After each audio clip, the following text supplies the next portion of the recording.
아무렇지 않게 던진 돌멩이 하나가 잔잔했던 호수 전체를 뒤흔들 것이라고 그때는 아무도 예상하지 못했습니다. 이지혁이 지은호에게 동업을 제안한 그 순간 모든 것의 균형이 무너지기 시작했는데요. 지은호의 심장은 그야말로 쿵 하고 바닥으로 떨어지는 것 같았습니다. 불과 얼마 전 너는 나하고 안 어울려라는 세상에서 가장 차가운 말로 자신을 밀어냈던 사람이 바로 이지혁이었기 때문이죠. 그런데 이제 와서 동업이라니요. 지은호의 머릿속은 수만 가지 생각으로 복잡하게 얽혀 들어갔습니다. 이건 또 무슨 변덕일까? 사업 파트너로서의 가능성을 본 걸까? 아니면 단순히 일손이 필요해서 마침 자신이 만만해 보였던 걸까? 지은호의 표정은 순간 굳어졌고 그 미세한 변화를 예리한 이지혁이 놓칠 리 없었습니다. 갑작스러운 제안인 거 압니다. 하지만 지은호 씨의 실력, 제가 잘 알잖아요. 대학 시절부터 인테리어 디자인에 있어서만큼은 누구보다 뛰어났으니까. 이건 사적인 감정이 아니라 순전히 비즈니스적인 판단입니다. 이지혁은 일부러 사적인 감정이라는 단어를 덧붙였는데요. 그건 사실 자기 자신에게 하는 다짐과도 같았습니다. 박성재와 함께 있는 지은호를 볼 때마다 속에서 치미는 이 감정의 정체를 이지혁은 애써 우정과 걱정이라는 이름으로 포장하고 있었거든요. 하지만 그의 마음은 이미 스스로도 통제할 수 없는 방향으로 기울고 있었습니다. 자신의 거절에 상처받았을 지은호의 얼굴, 그리고 그런 지은호의 곁을 든든하게 지키는 박성재의 모습이 번갈아 떠오르며 이지혁의 마음을 어지럽혔습니다. 그래서 더더욱 일이라는 공적인 관계로라도 지은호를 곁에 묶어두고 싶었던 겁니다. 지은호는 이지혁의 말을 가만히 듣고 있었습니다. 비즈니스적인 판단. 그 말이 오히려 지은호의 마음을 더 아프게 찔렀습니다. 그래, 이 남자에게 나는 딱 그 정도의 존재였지. 함께 일하기에 괜찮은 능력 있는 후배. 그 이상도 이하도 아닌. 지은호는 애써 미소를 지어 보이며 대답했습니다. 생각할 시간을 좀 주세요, 선배. 저도 제 인생이 걸린 문제잖아요. 그 말에는 묘한 가시가 돋쳐 있었지만 이지혁은 그저 고개를 끄덕일 뿐이었죠. 지은호가 시간을 달라고 한 것은 사실 이 제안을 거절할 명분을 찾기 위함이었습니다. 이지혁과 함께 일하게 된다면 겨우 꾹꾹 눌러 담은 짝사랑의 감정이 다시 고개를 들게 될 것이 너무나도 뻔했으니까요. 지은호는 더 이상 상처받고 싶지 않았습니다. 한편 박성재는 이수빈에게 자신의 마음을 확실히 전한 후 오랫동안 품어왔던 감정을 드디어 지은호에게 고백하기로 결심했습니다. 이수빈은 성격 좋고 돈 많은 남자, 즉 박성재 같은 사람과 결혼하고 싶어 했지만 박성재의 마음속에는 오직 지은호 한 사람뿐이었죠. 박성재는 자신의 절친인 이지혁을 짝사랑하는 지은호의 마음을 알면서도 더 이상은 지켜만 볼 수 없다고 생각했습니다. 이지혁이 지은호를 찾다는 사실을 알게 된 이상 이제는 자신에게도 기회가 온 것이라고 믿고 싶었죠. 박성재는 지은호를 위한 특별한 이벤트를 준비하기 시작했습니다. 지은호가 디자인했던 가장 아름다운 카페를 통째로 빌려 그녀가 좋아하던 꽃과 음악으로 가득 채울 계획이었죠. 그의 얼굴에는 오랜 기다림 끝에 찾아온 기회에 대한 설렘과 약간의 긴장감이 감돌았습니다. 하지만 박성재의 이런 움직임을 전혀 예상하지 못했던 이수빈은 분노와 질투심에 휩싸였습니다. 계산이 빠르고 손해보는 일은 절대 하지 않는 이수빈에게 박성재의 거절은 단순한 시련이 아니라 자존심에 큰 상처를 입힌 사건이었습니다. 오랫동안 혼자서 좋아한 사람. 이수빈은 그 여자가 누구인지 반드시 밝혀내고야 말겠다고 다짐했습니다. 이수빈의 날카로운 촉은 곧장 지은호를 향했죠. 언제나 박성재의 시선이 머무는 곳, 이지혁과 박성재 두 남자 사이에서 미묘한 분위기를 풍기는 단 한 사람. 바로 지은호였습니다. 이수빈은 지은호의 뒷조사를 시작하기로 마음먹었습니다.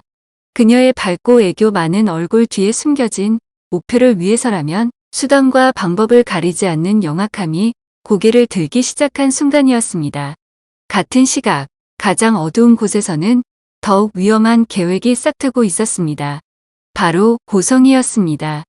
지독한 가난에서 벗어나기 위해 발버둥 쳤고 마침내 부와 권력을 손에 쥔 고성희에게 가족이란 자신의 성을 지키기 위한 도구에 불과했습니다. 그녀는 뒷조사를 통해 지은호의 집에서 친양자 입양 사실이 공공연한 비밀이 되었다는 것을 알아냈습니다.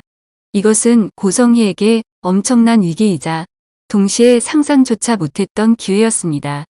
자신의 과거가 드러날 위험이 커졌지만 반대로 이 사실을 이용해 판을 흔들 수도 있었으니까요. 고성희는 곧장 움직였습니다. 그녀가 주목한 인물은 바로 지은호의 남동생 지강호였습니다. 늘 누나와 비교당하며 자격지심에 시달리고 노력 없이 불만만 가득한 지강호는 고성희가 조종하기에 가장 완벽한 장기말이었습니다. 고성희는 사람을 시켜 지강호에게 은밀히 접근했습니다. 처음에는 그저 우연을 가장한 만남이었죠. 비싼 술을 사주고 용돈을 쥐어주며 지강호의 환심을 샀습니다. 세상 물정 어두운 지강호는 자신에게 과분한 친절을 베푸는 고성희를 그저 멋진 어른이라고 생각하며 경계심을 풀었습니다. 며칠 후 고급스러운 호텔 스위트룸에서 고성희는 드디어 지강호에게 본색을 드러냈습니다. 그녀는 테이블 위에 거액의 현금이 든 돈가방을 올려놓으며 말했습니다. 강호 씨, 누나 때문에 힘들었지? 언제까지 그늘에 가려져서 살 거야. 이건 내가 주는 기회야. 지강호는 어리둥절한 표정으로 돈 가방과 고성희를 번갈아 쳐다보았습니다. 저한테 왜 이런? 고성희는 우아하게 와인잔을 기울이며 미소 지었습니다.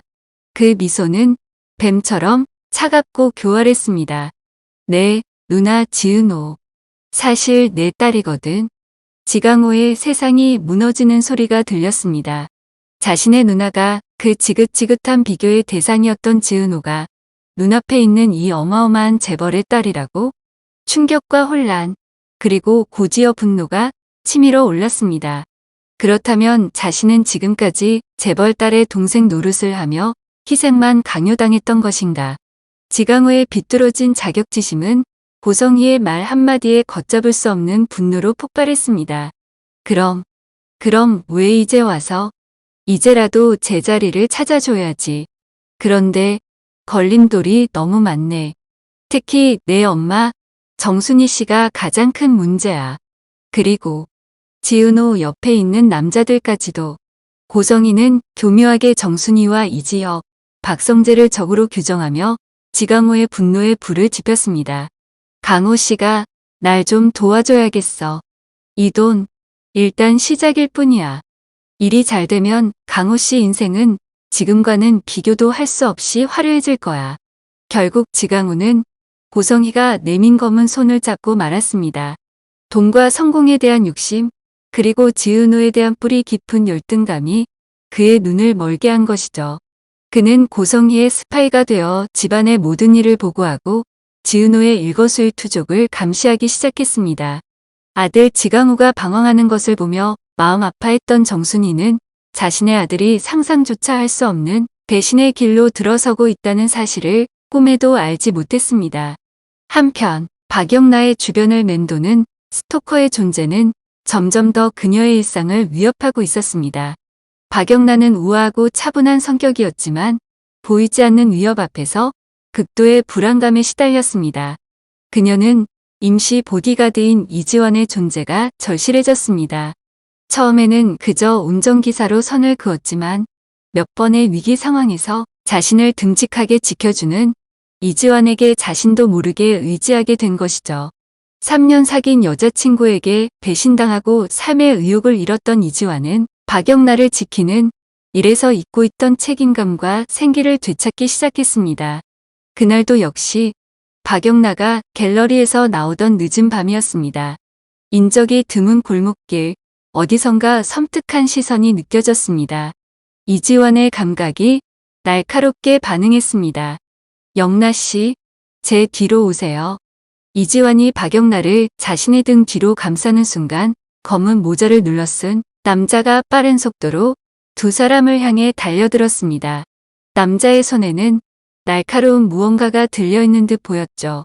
아, 박영나가 비명을 질렀고 이지화는 한치의 망설임도 없이 남자를 향해 몸을 날렸습니다. 격렬한 몸싸움 끝에 남자는 도망쳤지만 그 과정에서 이지환의 팔에 깊은 상처가 남았습니다. 피를 흘리면서도 괜찮다며 오히려 박영나를 안심시키는 이지환의 모습에 박영나의 마음은 세차게 흔들렸습니다. 그녀는 떨리는 손으로 이지환의 상처를 지혈하며 말했습니다. 가지 마요. 내 옆에 계속 있어줘요. 정식으로 내 보디가드가 되어줘요. 지환 씨. 이지환은 그런 박영나의 눈을 가만히 바라보았습니다. 그녀의 눈동자에는 공포와 함께 자신을 향한 간절한 신뢰가 담겨 있었습니다. 이지환은 대답 대신 조용히 고개를 끄덕였습니다. 두 사람의 관계가 고용인과 피고용인을 넘어 서로를 지키고 의지하는 특별한 인연으로 발전하는 순간이었습니다. 그리고 이 모든 폭풍의 중심에 있는 이지혁과 지은호, 박성재의 삼각관계는 절정을 향해 치닫고 있었습니다. 지은호는 이지혁의 동업 제안에 대한 고민으로 머리가 터질 것 같았죠. 그때 박성재로부터 연락이 왔습니다. 은호야, 오늘 저녁에 시간 돼? 너한테 꼭 할 말이 있어. 박성재의 목소리는 평소와 달리 진지하고 떨리고 있었습니다. 지은호는 무언가 중요한 이야기라는 것을 직감했지만 복잡한 마음을 정리하고 싶어 약속 장소로 향했습니다. 박성재가 준비한 장소는 그야말로 동화 속 한 장면 같았습니다. 은은한 조명과 향기로운 꽃들, 그리고 감미로운 음악이 흐르는 카페. 그곳에는 오직 지은호와 박성재, 단둘뿐이었습니다. 지은호가 어색하게 자리에 앉아 박성재가 드디어 오랜 시간 마음에 담아두었던 말을 꺼내기 시작했습니다. 은호야. 사실 나 오랫동안 너를 좋아했어. 박성재의 고백이 울려 퍼지는 그 순간 공교롭게도 이지혁이 그 카페 앞을 지나가고 있었습니다. 지은호에게 동업 제안에 대한 답을 들어야 한다는 핑계로 그녀의 카페를 찾아갔지만 지은호가 없자 혹시나 하는 마음에 박성재에게 전화를 걸었던 참이었죠. 하지만 박성재는 전화를 받지 않았고 불길한 예감에 휩싸인 이지혁은 무작정 차를 몰아 지은호가 갈 만한 곳들을 헤매고 다녔습니다. 그리고 운명처럼 통유리창 너머로 마주 앉은 박성재와 지은호를 발견한 겁니다. 이지혁은 차를 세우고 그 모습을 멍하니 바라보았습니다. 카페 안의 로맨틱한 분위기, 진지한 표정으로 무언가 말하는 박성재, 그리고 놀란 듯 눈이 커진 지은호의 얼굴. 모든 상황이 한눈에 이해되었습니다. 박성재가 자신의 가장 친한 친구가 자신이 밀어냈던 여자에게 고백하고 있었습니다. 그 순간 이지혁의 심장을 무언가 거대한 것이 강타했습니다. 이건 질투가 아니었습니다. 후회였습니다. 그리고 뒤늦게 깨달아버린 자신의 진짜 마음이었습니다. 이지혁은 자신도 모르게 차 문을 열고 카페를 향해 발걸음을 옮기기 시작했습니다. 안 돼. 이대로 지은호를 보낼 수는 없어. 내가 무슨 짓을 한 거지.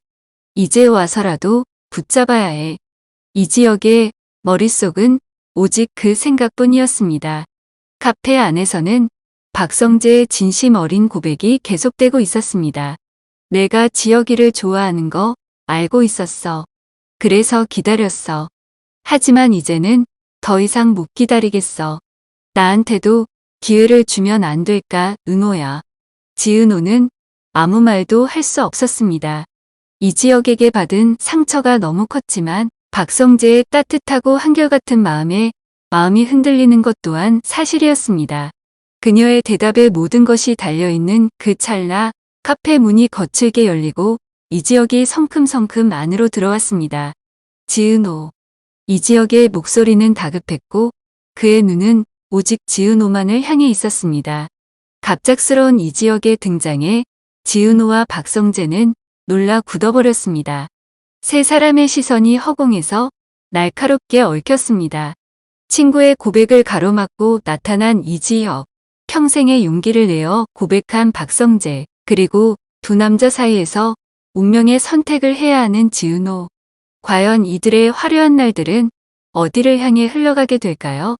모든 갈등이 폭발하기 직전 숨 막히는 정적만이 세 사람을 감싸고 있었습니다. 지금까지 시청해 주셔서 감사합니다. 좋아요와 구독도 부탁드리고요. 저는 드라마 스캔들이었습니다.